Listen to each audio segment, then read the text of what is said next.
The old iron bridge groaned under the weight of the fog. Tendrils of mist, thick and white, snaked between the rusted railings. They reached out like spectral fingers, grasping at the night. The air hung heavy, thick with the smell of damp earth and something else, something vaguely metallic. It clung to the back of the throat, a taste of secrets best left undisturbed. The only sound was the distant rush of the river below, a constant murmuring threat. It was the kind of night that held its breath, a night where anything could happen. And on this night, it did. A figure emerged from the swirling mist at the bridge's peak. A girl. She stood motionless, a silhouette in a white dress, her long hair cascading down her back like a waterfall of moonlight. She was an apparition, a whisper against the darkness. Her presence sent a shiver down your spine, a primal warning that something wasn't right. Arav gripped the steering wheel, his knuckles white as ghosts. He was driving home, late as usual. The fog had rolled in quickly, blanketing the road in an eerie silence. That's when he saw her. Standing at the edge of the bridge, bathed in the pale glow of his headlights, was the girl in the white dress. Her back was to him, her head slightly tilted as if listening to something only she could hear. He slammed on the brakes, the screech of tires a jarring intrusion in the stillness. He couldn't help himself. He had to know if she was okay. Maybe she needed help. He got out of the car, the fog closing around him like a suffocating embrace. Hello? He called out, his voice a raspy whisper. The girl didn't turn. She didn't even flinch. She just stood there, a spectre against the swirling mist. He took a step closer, then another. Are you all right? As he got closer, he could have sworn he heard a faint humming, a melancholic melody that seemed to emanate from the girl herself. The hair on the back of his neck stood on end. Something about this felt wrong, deeply wrong. Something wasn't right, and Arav was determined to find out what.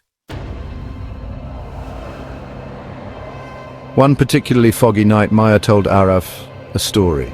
She spoke of a grand old mansion, perched precariously on the cliff overlooking the river. She described a life of opulent parties, of laughter echoing through the halls, of a love cut tragically short. Then her voice dropped to a whisper barely audible above the murmuring river. She spoke of a fire, a screaming inferno that consumed everything in its path.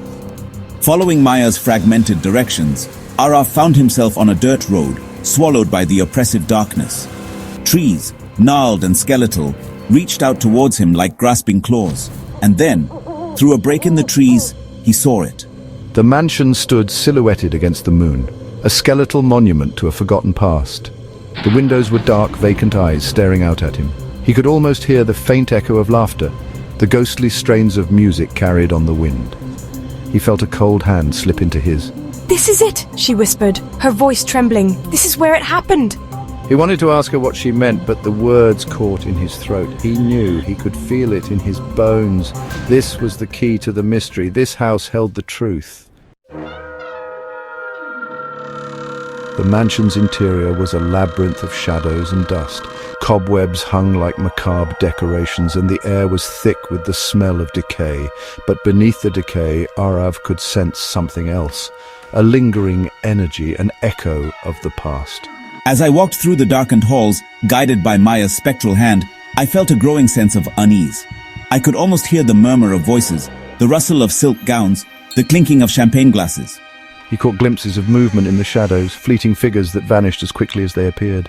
In the grand ballroom where crystal chandeliers hung like skeletal spiders, I found a charred diary. The pages crumbled at my touch, the ink faded and smudged, but I could make out fragments of a story.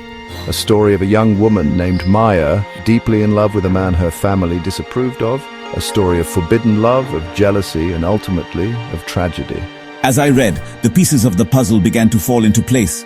The girl on the bridge, the haunting melody, the abandoned mansion. It was all connected. This was Maya's story, a story of love and loss forever frozen in time. And with each word, the mansion seemed to whisper its secrets, revealing the... Even if it meant sacrificing his own sanity. One night, drawn by an invisible force, Arav found himself back on the bridge. The fog was thicker than ever, a swirling vortex of white. He could barely see his hand in front of his face. And then he saw her. Maya stood in the center of the bridge, bathed in an ethereal light. But something was different. She seemed more solid, more real than he'd ever seen her.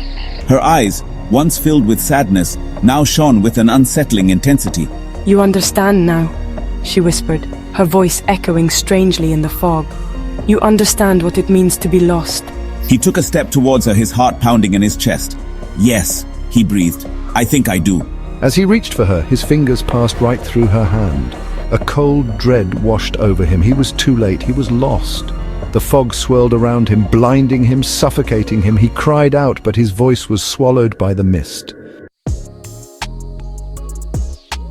When the fog finally cleared, Arav was gone. Vanished without a trace. Some say he simply wandered off into the night, lost in the fog of his own making.